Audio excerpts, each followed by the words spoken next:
Well, what is up muna sa ating mga papi. Hapon na naman at patay ang booking ngayon. Kaya ang gagawin ko ay uminom muna ng palamig dito sa Bulihan.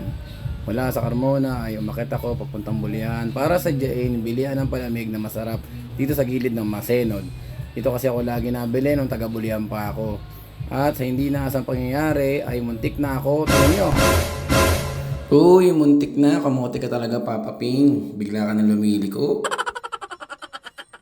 By the way, dito nga pala yan sa kanto ng Bulihan. Gilid lang yan ng Masenod. Sabi nila, kapag hindi ka pa nakakainom dito sa palamigan na to, ay hindi ka taga Bulihan.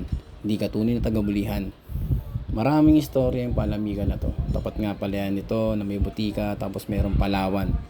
So, nagsangla ko dyan dati, di ko na natubos. So, by the way, yung time na to, uhaw na ako. Kaya naisipan ko na pumunta muna ng Bulihan kasi mayroon dong bilihan ng mga palamig na pure fruit ang nilalagay nila.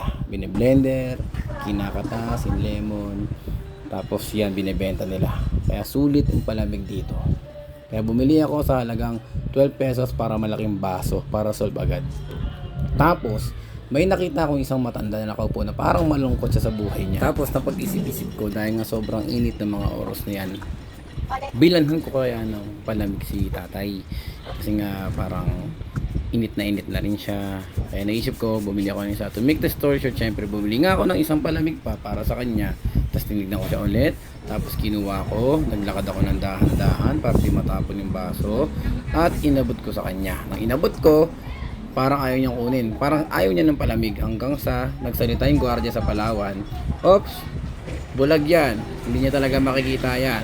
Dapat idikit mo sa kamay niya, tinanong ko.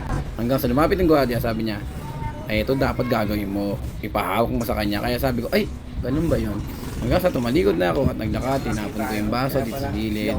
Tapos yun na, natuwa ako kasi kala ko ayaw niya ng palamig. Yung pala, hindi niya lang pala nakikita yung inaabot ko. Ang bunga kala ko ayaw niya ng palamig, tatanggihan niya yung palamig. Kala ko gusto niya pera. Pero mali ko doon, hindi ko agad naramdaman na wala pala siya nakikita. Kaya shoutout sa'yo tatay, ano man pinagdadaanan mo, sana kayanin mo at makita ka na ng mga kamag-anak mo o pamilya mo. Sana alagaan ka nila kasi tumatanda ka na.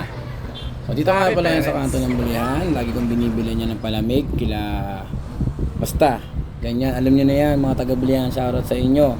Alam ko maraming bumibili dyan, maraming dumadaan dyan kapag nauuhaw na. So ito ako, papunta na ako ng Pace banda. Ang alam ko, kung naalala ko, kung hindi ko nakakalimutan, papunta ako niyan sa bahay namin dyan sa Bulihan para magpahinga ng konti, tumambay, yun lang.